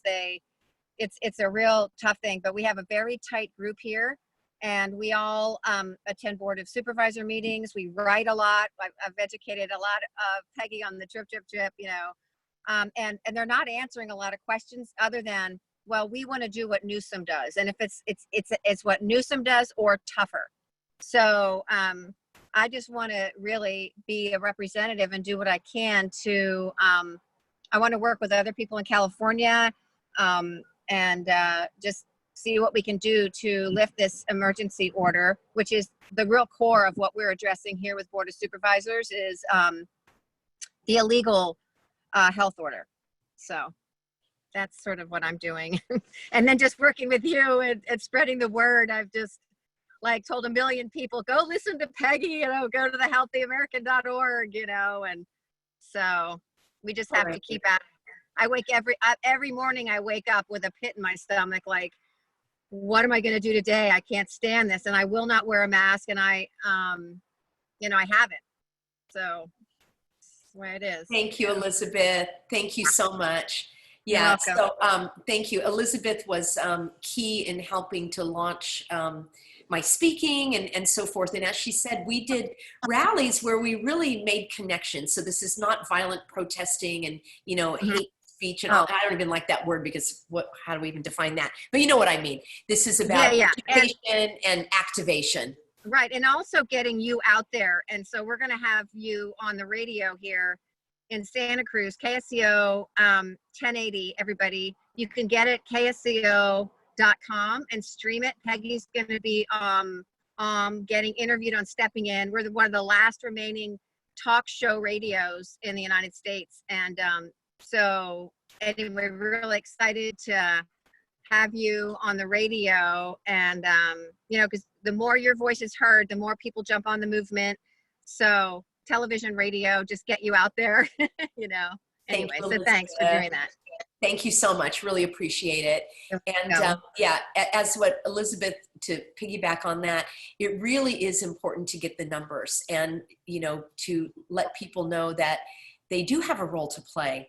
And we really need to keep the morale high. I think you probably all would raise your hand if I said, who wakes up in the morning with a pit in their stomach? Who goes to bed with dread and anxiety and worry and disbelief? I mean, I am in that category, and I'm a naturally optimistic person, which is what I think keeps me going. And I want to use that gift, but I am fully aware of the hardships, and I don't want to minimize that whatsoever. I do have a loved one who just was in the ER, now in a nursing home, and it's my husband's mom, and he is taking her out of the nursing home today because they will not allow him to see her, and he's not going to stand for it. He also chooses his battles. He doesn't want to upset his mom, and you know, it's kind of like when you complain at a server in the restaurant, you're like, oh no, what's going to happen to my food? So he's just biding his time, and it was just for a couple of days, and she will be coming home, and luckily they are able to do the home care. But what I want to say is this, my friends, there is always another way. That's one of my mottos. There is always another way, and I'm going to find it. There is always another way. It may not be your preferred way. It may not be the easiest way. It may actually be a better way. There is always another way, and I am going to find it. I want to give a little encouraging story. I hope this will be encouraging for you, and we'll once more go through the rounds and see if anyone, then we'll be wrapping up in the next couple of minutes. Some of you may know that about a year ago or so, I was temporarily blind in this is my left eye. I know it's reversed. I had a complete retinal detachment, and with the macula off, which means I was blind, and I had to have a vitrectomy, a very delicate surgery with a long recovery, and it took many, many months before my vision started to return. And it was very, you know, topsy-turvy. I mean, my life as I knew it was shattered. There was a lot of trauma in terms of grief and loss, you know, your vision, and worrying about my other eye, and, you know, the multitude, the ongoing appointments and procedures and surgeries and drops and medicines and all of that. The entire time I kept telling myself, I will handle whatever comes up. I will handle whatever comes up. And I did not jump ahead. I didn't say, oh my God, what if I never get my vision back? What if I go blind? I would not allow myself to go. My poor doggy doesn't like it when I get too excited. I did not allow myself to go too far in the future. The only future I had was, I will handle whatever comes up. And then when this comes up, I will handle it. And I will handle this. And I will handle this. And I just did it step by step. And I know it seems overwhelming. I think my time is up here, but I want to remind you that we are united. We are going to be local and vocal. I am going to follow up later today with next steps in the email. So we're not just going to be, you know, left to sink or swim. I will give you some specific next steps in terms of communicating with your local people. And if there's anyone else that didn't get a chance to hop on and introduce themselves, I'm sorry about that. We're gonna wrap up now because it did go an hour longer than anticipated. And we will have follow up by email. And I want to thank you all for your time, for your contributions, for your heart and soul for liberty and freedom and truth and connection and community. Forget the new world order. We're gonna do the local community, the new local communities, and we're starting it here and now with the Healthy American. I'm gonna sign off, everybody. You'll get the recording and you'll get the follow-up very soon. Thank you again. And I guess we can say bon voyage, right? Because we're gonna be setting sail to smoother seas and brighter days ahead. See you soon, everybody.